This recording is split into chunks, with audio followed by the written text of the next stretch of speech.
સ્વામિનારાયણ સાક્ષાત અક્ષર પુરુષોત્તમ સર્વેભ્યઃ પરમં શાંતિમ આનંદમ સુખમર્પયેત. શ્રી સ્વામિનારાયણ ભગવાનની જય. શ્રી અક્ષર પુરુષોત્તમ મહારાજની જય. શ્રી ગુણાતીતાનંદ સ્વામી મહારાજની જય. શ્રી પ્રમુખ સ્વામી મહારાજની જય. શ્રી મહંત સ્વામી મહારાજની જય. પ્રગટ ગુરુ હરિ પરમ પૂજ્ય મહંત સ્વામી મહારાજની આજ્ઞા અને આશીર્વાદથી આપણે બધાએ નિત્ય પ્રાતઃ કથાનો લાભ લઈ રહ્યા છીએ. આજે આપણા માટે એપ્રિલ મહિનાની 13મી તારીખ અને શનિવારનો મહાપવિત્ર દિવસ છે અને 1215મી સભા થાય છે. અને કહત હૈ સહજાનંદ એ વિષય ઉપર 866મો દિવસ થાય છે. ભગવાન સ્વામિનારાયણ ગરડા પ્રથમ પ્રકરણના 56ના વચનામૃતની અંદર આપણને એમ કહે છે કે જો ભગવાનનું મહાત્મ્ય અંતરની અંદર બરાબર સમજ્યા હોઈએ અને મહાત્મ્ય સહિત ભગવાનની નિષ્ઠા હોય એટલે જ એ ભક્તના હૃદયમાં વૈરાગ આવે છે. એટલે આ વાક્ય ઉપરથી આપણે એટલું તો વિચારી જ રાખવાનું છે કે આમાં જેટલી આપણી ભગવાન પ્રત્યેની દ્રઢ નિષ્ઠા, કારણ કે નિષ્ઠા છે એ જ આપણા જીવનની અંદર આપણને આધ્યાત્મિક માર્ગની ઊંચાઈ ઉપર લઈ જાય છે અને એના કારણે કરીને આપણને વૈરાગ્ય પણ પ્રાપ્ત થાય છે, જ્ઞાન પણ પ્રાપ્ત થાય છે, ભક્તિ પણ પ્રાપ્ત થાય છે. પરંતુ કહેવાય છે કે જો ભગવાનને જેવા છે એમ જાણ્યા નથી અને નિષ્ઠા નથી કરી તો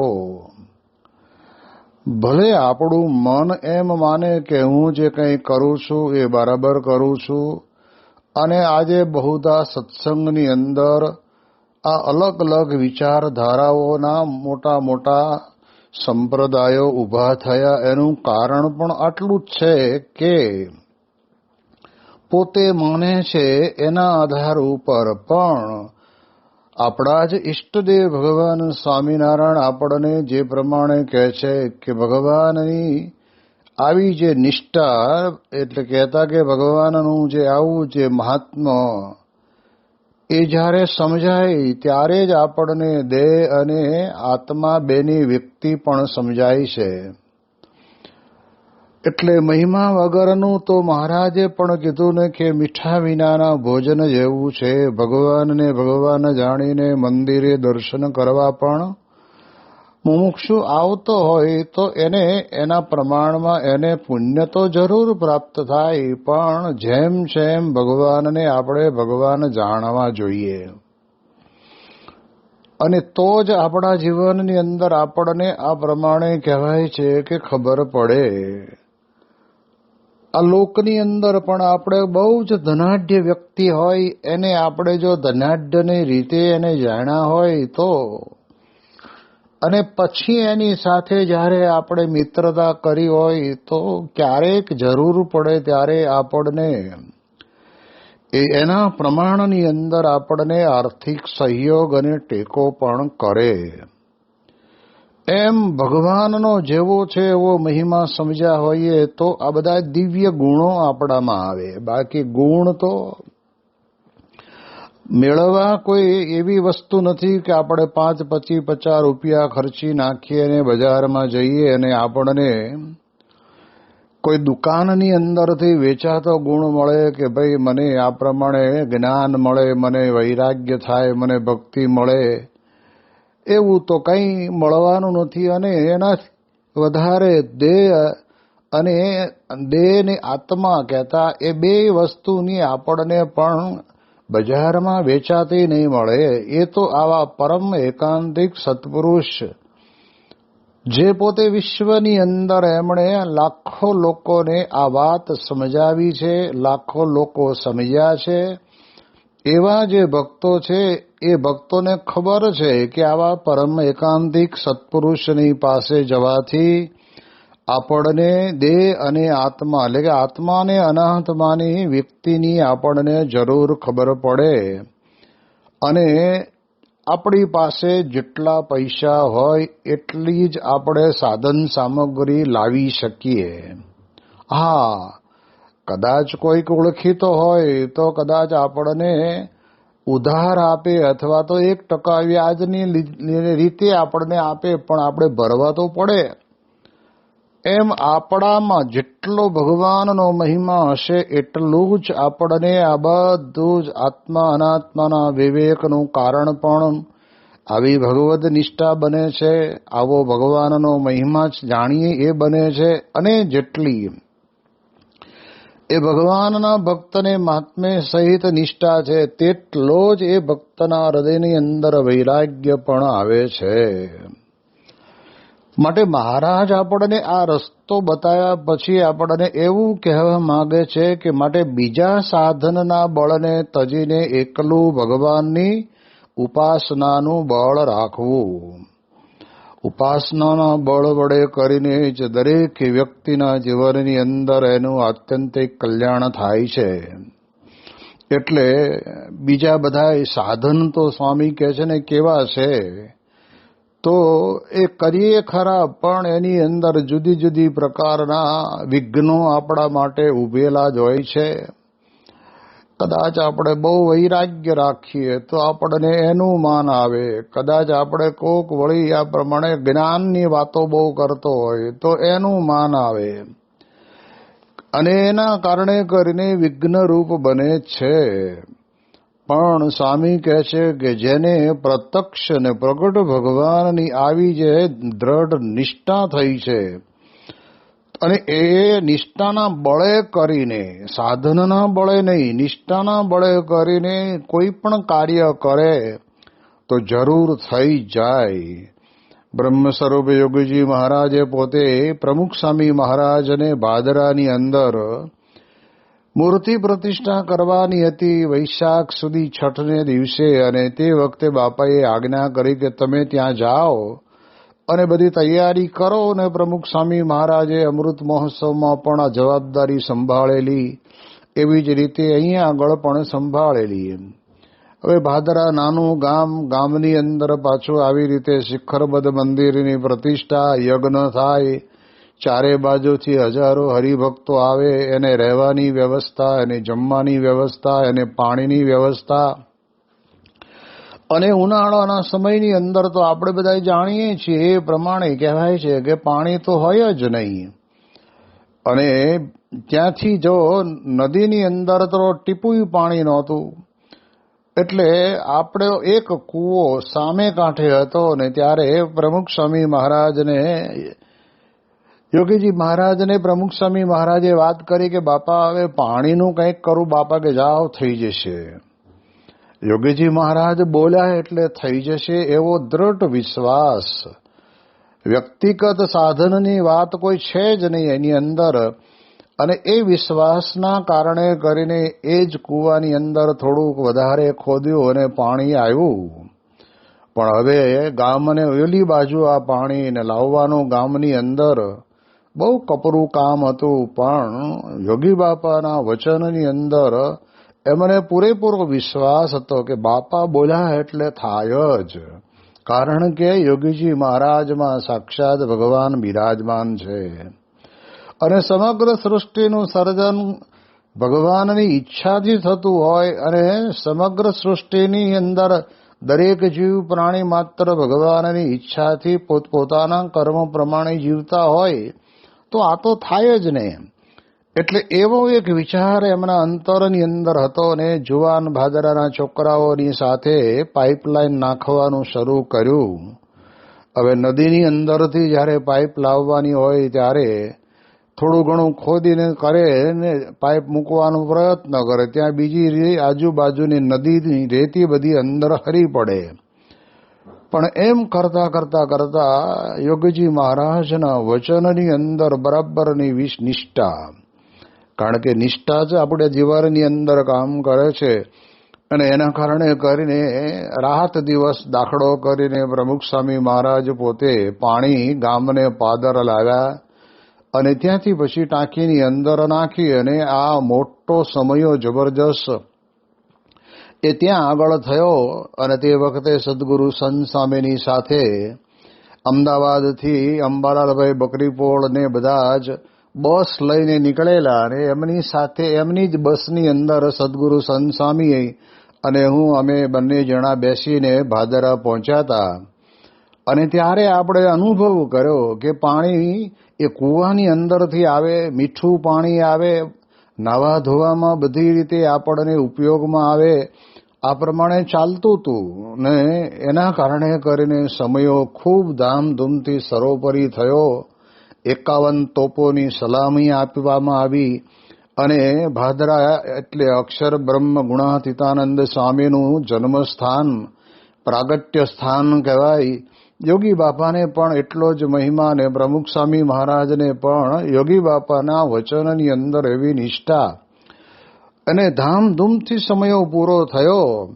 અને બાપાએ જ્યારે ભાદરાથી ગાડીની અંદર બેસીને બાપા ધ્રોળ બાજુ પહોંચ્યા ત્યારે આ કૂવામાં પાણી થઈ ગયું.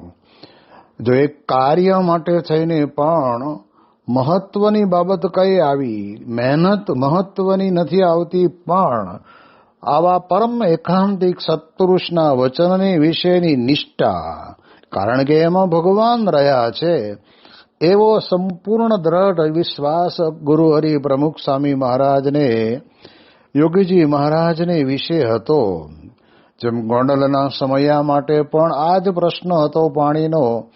અને ત્યારે પ્રમુખ સ્વામી મહારાજ પોતે મીટિંગની અંદર સમજી ગયા કે બાપાની મરજી સ્વાભાવિક રીતે, જેમ શાસ્ત્રીજી મહારાજ પોતે સારંગપુરમાં બિરાજતા હોય, એમને વધારે પ્રિય સ્થાન હોય, તો એમ કે ત્યાં આગળ આપણે ઉત્સવ કરીએ. એમ યોગી બાપાને વર્ષોથી ગોંડલ મંદિરના મહંત તરીકે નિયુક્ત કરેલા. અને જન્મજયંતિ તો ઉજવાય, પણ કહે છે કે આવો અમૃત મહોત્સવ જેવો જે ઉત્સવ ઉજવાવો એ અન્ય જગ્યાએ ઉજવાય એના કરતાં કહેવાય છે ને કે અહીંયા આગળ ગોંડલમાં ઉજવાય એ અતિ મહત્વનું કહેવાય. કોકના ઘરે વરરાજો પરણવા બેહારીએ અને પોતાના ઘરે એના લગ્ન થાય એ વાત આખી અનોખી કહેવાય. એમ પ્રમુખ સ્વામી મહારાજ પણ પોતે રુચિ સમજી અને બાપાએ ધીરે રહીને કહ્યું કે આપણે પ્રમુખ સ્વામી કે એમ કરીએ. અને ત્યારે પ્રમુખ સ્વામી મહારાજ પોતે યોગીજી મહારાજને વિશે એવી અનન્ય નિષ્ઠા હતી. બોલવું સહેલું લાગે આપણને કે આપણે કહી દઈએ કે આપણે ગોંડલમાં કરીએ, પણ પાણીનું હું, એમ આપણા મનની અંદર પ્રશ્ન તો રમતો જ હોય. પણ યોગી પ્રમુખ સ્વામી મહારાજ કે સમયો તો આપણે ગોંડલમાં જ કરીએ, કારણ કે બાપાનું પ્રિય સ્થાન છે, સાક્ષાત અક્ષરદેરી છે, ઘનશ્યામ મહારાજ છે, અને આવો મોટો સમયો ગોંડલમાં થાય એ શોભે. યોગી મહારાજને રાજી કરવા માટે આપણે અહીંયા કરીએ. એટલે બધાએ પોતપોતાની રીતે કહેવાનું હતું, કીધું સાંભળી લીધું. પણ પછી એ જય બોલાઈ ગયા પછી યોગી મહારાજે પ્રમુખ સ્વામી મહારાજને જે આશીર્વાદ આપ્યા, અદ્ભુત. સ્વામી કે ધબ ધબ એમ બે હાથે આશીર્વાદ આપવા માંડ્યા. અને બાપા બોલ્યા કે તમે અમારો સંકલ્પ પૂરો કર્યો, જાઓ, બધા હવે વિઘ્નો બધા મટી જશે. અને ખરેખર પ્રમુખ સ્વામી મહારાજના જીવનની અંદર કેટલી જબરજસ્ત નિષ્ઠા હતી. તો હરિભક્તો કે પણ પાણી તમે લાવશો ક્યાંથી? અને ત્યારે પ્રમુખ સ્વામી મહારાજ કે આપણે ગમે તે કરશું, ભગવાન કંઈક કરશે. અરે ભાઈ ભલા આદમી કે વરસાદ કંઈ ઉનાળામાં થોડો પડે, તો કે આપણે કહેવાય ને છે કે આમ આ પ્રમાણે ઠેક ભાદર નદીના ડેમની અંદરથી પાઇપલાઇન નાખીને અહીં પાણી લાવશું. હવે કેટલી જબરજસ્ત અંતરની અંદર એ દ્રઢ નિષ્ઠા હશે યોગીજી મહારાજના વચનોની અંદર, યોગી મહારાજને રાજી કરવા માટેની. તો એના કારણે કરીને પ્રમુખ સ્વામી મહારાજ એવું બોલ્યા અને ભગવાનની દયાથી આશાપુરી ડેમની અંદર થોડું ઘણું પાણી હતું, પાઇપલાઇન નાખીને બંને ઘાટ ભરી દીધા એટલે નાવાનો તો પ્રશ્ન મટી ગયો. અને યોગી બાપા પોતે ઘાટનો મહિમા કહેતા, સાક્ષાત મહારાજ અને પરમહંસો નાયેલા એટલે આપણે કોઈ ચકલી નીચે બેસવું નહીં, ઘાટમાં જ નાવા જવું. આ પ્રકારે કહેવાય છે કે ઘાટની અંદર પાણી પણ એવા કપરા સંજોગોની અંદર ભર્યું, જેની અંદર પ્રમુખ સ્વામી મહારાજ તો પોતે આ ઉત્સવના અધ્યક્ષ કહેવાય, આ ઉત્સવના પોતે જે કંઈ કરતા હરતા કહેવાય, છતાં પણ એમણે યુવકોને માટે રાત્રે રસોડે આવી ચા પાણી નાસ્તો બનાવી અને પછી ત્યાં લઈ જઈ અને બધાને જમાડ્યા, ચા પાઈ અને આ કામ પાર પાડ્યું. અને એવી રીતે આપણને ગામની અંદરથી પણ કૂવામાં પાણી હતું ત્યાંથી ટેન્કરે લાવી અને કૂવાની અંદર નાખી અને આ પ્રમાણે તે વખતના સમયની અંદર અદ્ભુત સમયો થયો. અમને તો સહેજે સ્મૃતિ થાય, કારણ કે મારી 14 વર્ષની ઉંમર અને આ અમૃત મહોત્સવના દિવસે કહેતા વૈશાખ વદી એકાદશીના દિવસે અમને 28 જણાને તે વખતે ત્યાં આગળ ત્યાગાશ્રમની અંદર દીક્ષા આપેલી અને આ પ્રમાણે ઉત્સવ સર્વોપરી થયો. પણ મારે કહેવાનો અર્થ કે ભગવાન અને સંતમાં અતિશય દ્રઢ નિષ્ઠા, જેમ યોગી બાબા પોતે બોલ્યા કે યમુનાના કાંઠે મંદિર કરવું છે, કરો શુભ સંકલ્પ. તો બાપા બોલી ગયા, પણ પ્રમુખ સ્વામી મહારાજને કેટલો જબરદસ્ત વિશ્વાસ અને દ્રઢ નિષ્ઠા. તો 32 વર્ષ પછી પણ એ દિલ્હીની અંદર આવી અદ્ભુત 100 એકર એક સાથે જમીન પ્રાપ્ત થઈ અને ખાતમુહૂર્ત કર્યું અને 5 વર્ષની અંદર અક્ષરધામનું સર્જન થઈ ગયું. ત્યારે આપણને ખ્યાલ આવે કે ભગવાન અને સંતની વિશેની નિષ્ઠા છે ને, એ આપણા વ્યક્તિગત ગમે તેવા સાધનો હોય ને, એ સાધનને પણ ટક્કર મારી દે. મહેનત જરૂર કરવાની, પણ એમ માનવાનું નહીં કે હું આટલી બધી મહેનત કરું છું તો ભગવાન હામું તો જોશે કે નહીં, એમય નહીં, એમને જ કરવાનું છે. ત્યાં વિદ્યાનગરની અંદર પ્રમુખ સ્વામી મહારાજની જન્મજયંતિ આણંદ અક્ષરધામમાં ઉજવાણી અને તે જ વખતના સમયની અંદર દિલ્હીથી સંતો આવેલા, એટલે પૂજ્ય વિવેક સાગર સ્વામી ને બાપા અને 2-4 સંતો બેઠા હતા. અને ત્યારે ધીરે ધીરે વિવેક સાગર સ્વામી બાપાને કહે કે સ્વામી, હવે આ દિલ્હીથી આવ્યા છે, હજી કંઈ હલતું નથી અને ક્યારે જમીન મળશે, ક્યારે એના નકશા થશે, ક્યારે ખાતમુહૂર્ત થશે, ક્યારે પછી અક્ષરધામ થશે, માટે ટાઈમ ઘણો નીકળી જશે, માટે કંઈક ઐશ્વર્ય વાપરો. અને ત્યારે તે વખતે પ્રમુખ સ્વામી મહારાજે પોતે એકદમ સહજ ગુરુ ભક્તિના ભાવની અંદર આવીને કહ્યું કે વિવેક સાગર સ્વામી, બધું તૈયાર છે, જમીન મળે ને એટલે બીજે દિવસથી કામ ચાલુ થઈ જાય, એ પ્રકારની વ્યવસ્થા થઈ ગયેલી છે. એટલે જ્યારે આ પ્રમાણે કહેવાય છે કે પ્રમુખ સ્વામી મહારાજના અંતરની અંદર કેટલો બધો દ્રઢ વિશ્વાસ હતો કે યમુનાના કાંઠે મંદિર કરવું છે. તો મંદિર તો બાપાએ 9 મહિનામાં કરી નાખ્યું, પણ એમણે યોગી બાપાના સંકલ્પની સાથે સાથે વિશ્વની અંદર હિન્દુ સનાતન ધર્મનો જય જયકાર થાય એના માટેના અક્ષરધામની રચના પણ સાથે સાથે કરી. બાકી આપણે બધા જાણતા હતા કે 2002ની સાલની અંદર તો ગાંધીનગરની અંદર એક એવો આતંકવાદી એવો હુમલો થયો કે જેના કારણે કરીને ભવિષ્યની અંદર કોઈને બીજું આવું સ્થાન કરવાનો વિચાર ન આવે, કારણ કે કદાચ ભવિષ્યમાં આવું આપણે સ્થાન કરીએ ને ત્યાં પણ આવું કંઈક બને તો એને બદલે પ્રમુખ સ્વામી મહારાજે તો એ 2002ની અંદર આવું બન્યું, છતાં પણ બાપાએ પોતે ખૂબ અતિશય પ્રયત્ન કર્યો, યોગી બાપાના વચનમાં વિશ્વાસ રાખી અને એમણે પોતે 5 વર્ષમાં અક્ષરધામ પૂરું કર્યું. અને આજે હજારો લોકો પોતે ત્યાં આગળ નિત્ય પ્રત્યે આવીને પોતાના જીવનની અંદર શાંતિ મેળવે છે. એટલે એટલા માટે અહીંયા મહારાજ આપણને કહે છે કે ભગવાનના મહાત્મ્ય સહિત ભગવાનને વિશે નિષ્ઠા. યોગી બાપા એટલે સાક્ષાત શાસ્ત્રીજી મહારાજનું સ્વરૂપ. યોગી બાપા એટલે હું તે યોગી ને યોગી તે હું, એવું પ્રમુખ સ્વામી મહારાજના અંતરની અંદર દ્રઢ હતું. અને ત્યારે યોગી બાપાના સંકલ્પો બધા એમણે પૂરા કર્યા. બાપા બોલ્યા ને કે ગોંડલ મંદિરનો દરવાજો પ્રમુખ સ્વામી કરશે. હવે જે મંદિરોના કામ બધા એટલા બધા અધૂરા હતા, એમાં વળી યોગી બાપાએ આ સંકલ્પ કર્યો. બીજો સંકલ્પ કર્યો કે ગોંડલની અંદર ઘનશ્યામ મહારાજનું સિંહાસન પ્રમુખ સ્વામી કરશે. પ્રમુખ સ્વામી દ્વારા 700 સાધુ થશે. એક મંદિરમાં 50 સાધુ રહીને 50 ગામડે ફરે. આવા સંકલ્પ યોગીજી મહારાજ પોતે કરતા અને કરીને ગયેલા. એ સંકલ્પને પણ પ્રમુખ સ્વામી મહારાજે જો પૂરા કર્યા હોય તો આપણને સ્પષ્ટપણે એમના જીવનની અંદર દેખાય કે યોગીજી મહારાજને વિશેની અનન્ય નિષ્ઠા, કે બાપા બોલ્યા એટલે ન કેમ થાય, કોઈ પણ સંજોગોની અંદર થાય જ. એટલે એ દ્રષ્ટિથી જે કાર્યો થયા, સત્સંગના વિકાસના થયા, હજારો સંતો થયા, હજારો મંદિરો થયા, એ બધું જ કે બન્યું એની અંદર પ્રમુખ સ્વામી મહારાજના હૃદયની અંદર યોગી બાપામાં મહારાજ વિરાજમાન છે. એવી જબરદસ્ત નિષ્ઠા. એટલે આવી રીતે ભગવાન પ્રત્યક્ષ પ્રમાણ સત્પુરુષમાં વિરાજે છે. એ પણ એક ઉપાસનાનું અંગ કહેવાય. બાકી જો સત્પુરુષમાં ભગવાન છે કે નથી એવું કોઈ માનતું જ ન હોય અને માત્ર ભગવાનની જ વાતો કરતો હોય તો પણ કે ઉપાસનાની અંદર એને કાચું કહેવાય.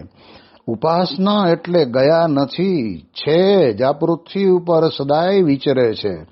જેમ શાસ્ત્રીજી મહારાજ પોતે ભગતજી મહારાજ ધામમાં ગયા ને ત્યારે બોલ્યા કે આ પ્રમાણે કહેવાય છે કે રામજી ભટ્ટ કહે છે કે સ્વામી હવે આ પૃથ્વીનું મંગળ ગયું. ત્યારે શાસ્ત્રીજી મહારાજ પોતે બોલ્યા કે સત્પુરુષ ક્યારેય પૃથ્વી ઉપરથી જતા જ નથી. આ જે શબ્દ નીકળે ને એ એમનામ ન નીકળે, એમની સંપૂર્ણપણે અક્ષરે સહિત પુરુષોત્તમને વિશેની ઉપાસના અને ભગતજી મહારાજ ગુણાતીત ગુરુવર્ય મારા ગુરુ સત્પુરુષ મોક્ષનું દ્વાર, એ વાત એમના જીવનની અંદર દ્રઢ હતી.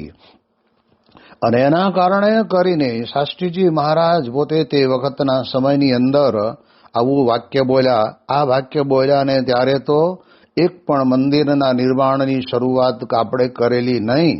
અને પછી જ્યારે શાસ્ત્રીજી મહારાજે મંદિરોના નિર્માણની શરૂઆત કરી એની અંદર પણ મહારાજના જે સંકલ્પો હતા તે સંકલ્પની અંદર જ ત્યાં મંદિરો કરી અને ડંકો માર્યો. એટલે સાધનનું બળ કોઈ દિવસ આપણા જીવનની અંદર આપણને વિશેષ વેગ અને પ્રગતિ આપતું નથી, પણ એને તજી દેવું. એટલે કે તજી દેવું એટલે સાધના કરવી ખરી, પણ એના બળથી આપણે અંતરની અંદર બહુ આનંદમાં ન આવી જવું કે આવો આટલા ઉપવાસ કોઈ કરી ન શકે, આટલી પદયાત્રા કોઈ કરી ન શકે, આટલી સેવા કોઈ કરી ન શકે. એ બધી સાધનની છે. પણ કે ભગવાનનું એકલું ભગવાનની ઉપાસનાનું બળ રાખવું. અને જે એવો ભક્ત હોય તે તો એમ સમજે. હવે જો મહારાજ આપણે એટલી બધી ઉપાસનાની વાતને દ્રઢાવીને કહે છે કે ગમે તેવો પાપી હોય ને તે અંત સમયે જો તેને સ્વામિનારાયણ એવા નામનું ઉચ્ચારણ થાય તો તે સર્વે પાપ થકી છૂટીને બ્રહ્મમોલને વિશે નિવાસ કરે છે. કેટલી મોટી જબરજસ્ત વાત કરી કે ભગવાનની ઉપાસનાના બળે કરીને આપણે એટલું જ સમજવાનું છે કે આપણામાં પણ સ્વામી કહે છે કે કોઈ પણ પ્રકારના એવા સાધનથી આપણે કાંઈ આગળ વધી શકીએ એમ નથી, પણ ઉપાસના બરાબર દ્રઢ. તો મહારાજ પરબ્રહ્મ પુરુષોત્તમ નારાયણ અક્ષર બ્રહ્મ ગુણાતીતાનંદ સ્વામી અમને રહેવાનું ધામ, ઉત્તમ ભક્ત અને સત્પુરુષ, પ્રગટ સત્પુરુષ મોક્ષનું દ્વાર. આટલી વાત જો જીવનની અંદર બરાબર સમજાઈ ગઈ હોય તો પછી સ્વામી કહે છે ને કે ગમે તેવો પાપી હોય. હવે આ વાત આપણે બહુ વિચારવા જેવી છે, કારણ કે પાપ તો આપણે ડગલે ને પગલે કરતા હોઈએ છીએ. આપણે કરવા ન હોય તો પણ ભૂલથી થઈ જતા હોય છે. પણ મહારાજ તો એનાથી વધારે, જેમ આપણે જાણીએ જોબન પગી જેવા, કે જેણે પોતાના જીવનની અંદર મહારાજ મળ્યા પહેલા એને કેવી જિંદગી જીવી હતી, કેવા કેવા પાપ કર્યા હતા, અને જ્યારે મહારાજની પાસે ડભાણાના યજ્ઞની અંદર આવે છે ત્યારે મહારાજને કહે છે કે મહારાજ, આ 2 દિવસમાં મને અનુભવ થયો તમે તો સાક્ષાત પુરુષોત્તમ નારાયણ છો, એટલે હવે તમારી પાસે આવ્યો છું ને મેં પાપ બહુ કર્યા છે. અને ત્યારે ભગવાન સ્વામિનારાયણ પોતે બોલ્યા કે રાત્રિના સમયની અંદર પણ તમને અમારા દર્શન થયા, તમે એક બાજુ ઓરડીની અંદર અમને જોવા દર્શન કહેતા જોવા આવ્યા કે જાગે છે કે સૂતા છે, અને એનું એ જ સ્વરૂપ પાછું માણકી ઘોડી અને ઘોડશાળાની અંદર રહેલા દરેક ઘોડા પાસે ઉભેલું જોયું, અમારા દર્શન કર્યા ને એટલે તમારા બધા જ પાપ માત્ર બળીને ભસ્મ થઈ ગયા, અને એનેથી છૂટીને ભગવાનનું નામ સ્મરણ થાય ને એના થકી કહેવાય છે કે એ છૂટીને બ્રહ્મમહલની વિશે નિવાસ કરે. બ્રહ્મમહલ એટલે કહેવાય છે કે બ્રહ્મરૂપ થઈને પરબ્રહ્મના સ્વરૂપની બરાબરની દ્રઢ નિષ્ઠા કરી દે અને તે અક્ષરધામનો અધિકારી બને. આવી વાત મહારાજ આપણને આવી રીતે કરે છે. એટલે એટલા માટે આ વચનામૃત તો ઘણા દિવસથી ચાલે છે, અને આપણને એમ કે ક્યારે પૂરું થશે, પરંતુ મહારાજે જે કહેવાનું છે એ બધું જ એક માત્ર ને માત્ર શીર્ષક તો પોલાપાણાનું વચનામૃત છે એમ લખ્યું છે, પણ એની અંદર તો માનને મૂકવાની વાત આવી, ભગવાનના સ્વરૂપને સમજવાની વાત આવી, અને એ સ્વરૂપને કેવી રીતે સમજવું ઉપાસનાની વાત આવી. અને આ છેલ્લે તો મહારાજ પોતે કહે છે કે જે સ્વામિનારાયણ નામ લેશે તેના બધા પાતક બાળી દેશે, છે નામ મારા શ્રુતિમાં અનેક,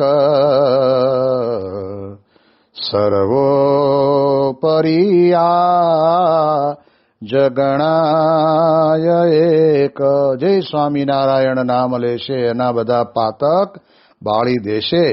એટલે મહારાજ કહે છે કે ગમે તેવો પાપી હોય ને અંત સમયે જો એને સ્વામિનારાયણ એવા નામનું ઉચ્ચારણ થાય તો તે સર્વ પાપ થકી છૂટીને બ્રહ્મમહલની વિશે પામે છે. જ્યારે ભગવાનને આશ્રય આપણે જઈએ ત્યારે આપણને ભગવાનના પરમ એકાંતિક સત્પુરુષો જેવો છે એવો ભગવાનનો મહિમા સમજાવે છે, અને ભગવાનના મહિમાથી જ આપણા અંતરની અંદર પણ આપણને વિશેષ પ્રતીતિ આવે છે કે જે ભગવાનનું ભજન કરું છું એ ભગવાન હંમેશા મારી એ રક્ષામાં બેઠા છે. અને પછી મહારાજ આગળ વાત કરતા કહે છે કે ભગવાનનો આશ્રિત હોય તે એ ભગવાનના ધામને પામે એમાં શું સંશય છે. હવે જ્યારે આપણે એક વખત સ્વામિનારાયણ મંત્ર સ્વીકારી લીધો અને એમના કરકમળો દ્વારા કંઠી ધારણ કરી લીધી, પછી સ્વામી કહે છે કે આપણે કાંઈ શંકા કરવાની નહીં, આપણે ભગવાનના ભક્ત બની ગયા, ભગવાનને આશ્રય છીએ, એટલે આપણને તો ભગવાનના ધામમાં જવાનું 100% પાક્કું, એમાં સંશય છે નહીં. એમ મહાત્મા સમજે તે સારું. જે ભગવાનનો ભક્ત હોય તેને ભગવાનની ઉપાસનાનું બળ સત્સંગ કરીને દિવસે દિવસે વૃદ્ધિ પમાડવું. આવી રીતે મહિમા સમજીને કહેવાય છે કે જે ભગવાનનો ભક્ત હોય તો મહારાજનો મહિમા અને આ પ્રમાણે ઉપાસનાનું બળ બે ભેગું થાય ને. જેની ઉપાસના કરી છે એનો મહિમા તો આપણને હોવો જ જોઈએ, અને તો જ સ્વામી કહે છે કે આપણને ખબર પડે. જેમ જેની પાસે હોય જોખમ જાળવો જતન કરી, એમ આપણી પાસે પણ કહેવાય છે કે આવા સાક્ષાત પૂર્ણ પુરુષોત્તમ નારાયણ ભગવાન સ્વામિનારાયણ ગુણાતીત સત્પુરુષ દ્વારા આપણને પ્રાપ્ત થયા છે, એટલે આપણા કલ્યાણમાં તો કંઈ ખામી છે નહીં. એટલે આ પ્રમાણે ભગવાનનો મહિમા, ભગવાનના ભક્ત હોય અને ઉપાસનાનું બળ નિત્ય વ્રતે કરીને દિવસે દિવસે એ ઉપાસનાને આપણે વધારે દ્રઢ કરવી. આ બહુ મહત્વનો મુદ્દો મહારાજ